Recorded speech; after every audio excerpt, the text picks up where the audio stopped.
on, everyone? Welcome back to another video. If you don't know who I am, that means you're new. I'm Mark. What's good with y'all? Go check out my other videos. Check them out. Check them out. But first, stay on this one. So, you guys read the title. You saw the thumbnail. There's really no beating around the bush with this video. A plain, simple, and informative video for you guys. So, recoil anticipation. What causes it and how to fix it, I believe, is how I worded the title when I put it in the thumbnail. If I'm wrong, so be it. Whatever. No big deal. But that is the gist of the video. Let's talk about what recoil anticipation is for some of you guys who are kind of new to firearms, don't really know what that term means. And I'll be honest, you guys probably do have it if you are new to firearms and don't know what that term means. Recoil anticipation is when you are subconsciously, whether you want to admit it or not, you are subconsciously afraid of the recoil.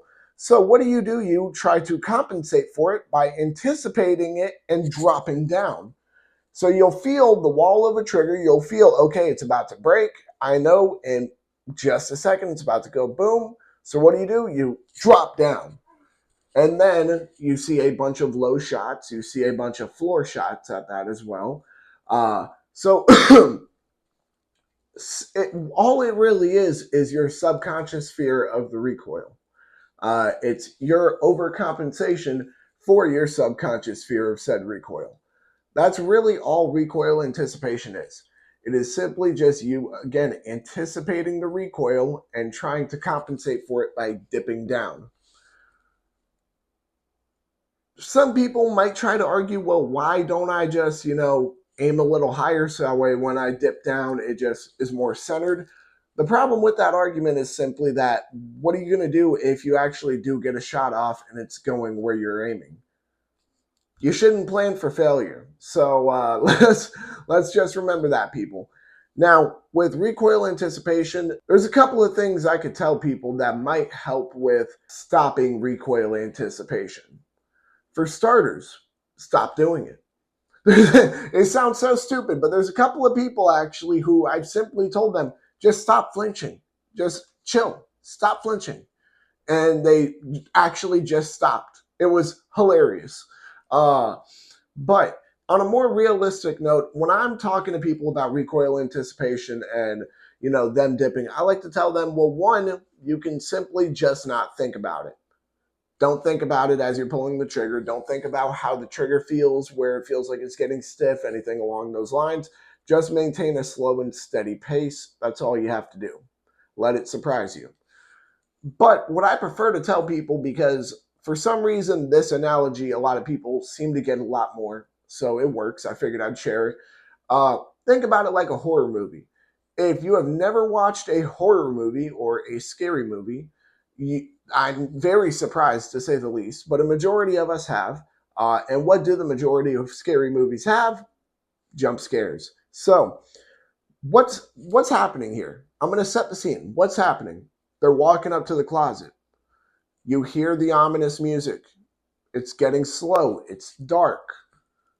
Okay, a jump scare is about to happen. That's right. You got it put in your head. A jump scare is about to happen.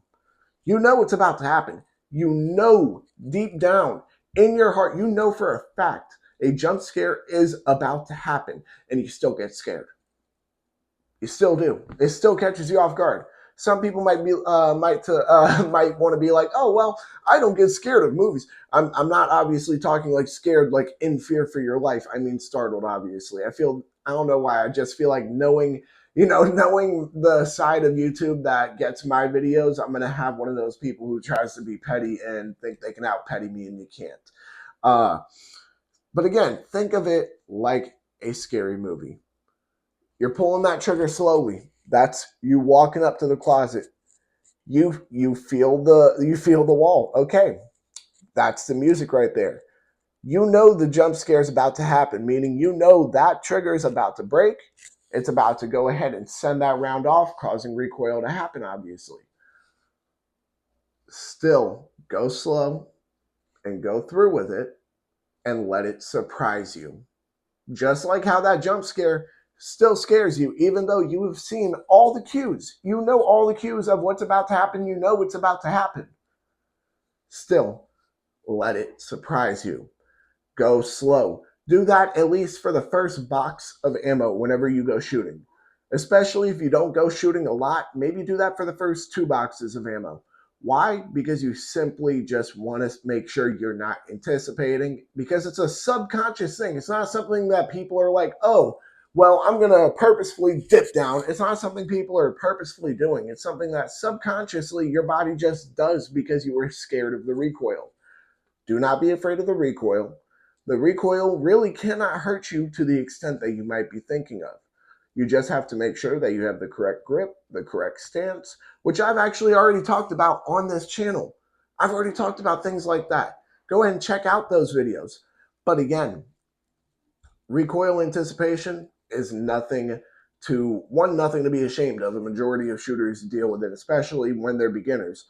Uh, but it's also, the recoil itself is nothing to really anticipate. It's nothing to be afraid of, because recoil from a majority of at least handguns or the majority of rifles is not going to actually be as bad as you would think.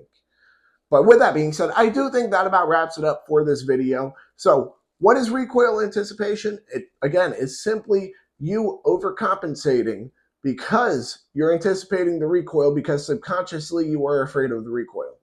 That is all it is. That is really all it is. How do you avoid doing it? Go extremely slow on the trigger. Let it surprise you. Let it surprise you like a jump scare in a horror movie.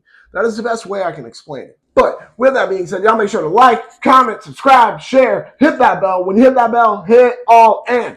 Whether or not you agree with me about my thoughts on recoil anticipation, what it is, and simply just how to avoid it, go ahead and comment your thoughts down below. Make sure to check out all my other videos. Y'all make sure to stay legal, stay safe, stay dangerous. Have a good one, y'all. Peace.